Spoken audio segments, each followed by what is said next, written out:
90 ବେଗରେ କେବଳ ଷ୍ଟାର୍ଟ ହେବ।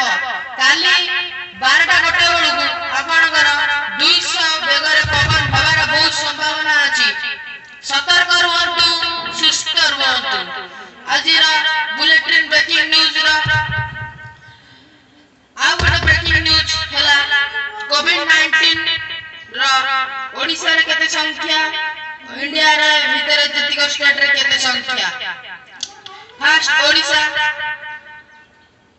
ଓଡ଼ିଶା ଆକ୍ରାନ୍ତ 1336, ସୁସ୍ଥ 550, ମୃତ୍ୟୁ 7 across India।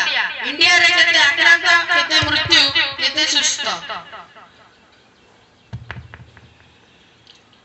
ଆକ୍ରାନ୍ତ 13,08,045, ଲକ୍ଷେ 38,845,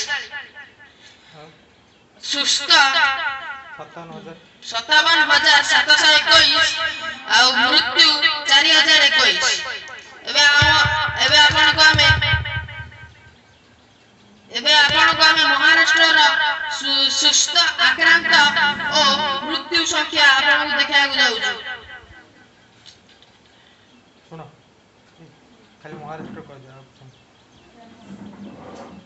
ଆପଣଙ୍କର ମହାରାଷ୍ଟ୍ରର କ୍ଲିୟର ଆସୁନି। ଆମେ ୱେଷ୍ଟ ବେଙ୍ଗଲ କହୁଛୁ। ୱେଷ୍ଟ ବେଙ୍ଗଲ ଆକ୍ରାନ୍ତ 3,667 ଆଉ ତା ସୁସ୍ଥ ହେଇଥିବା 1,339, ମୃତ୍ୟୁ 772।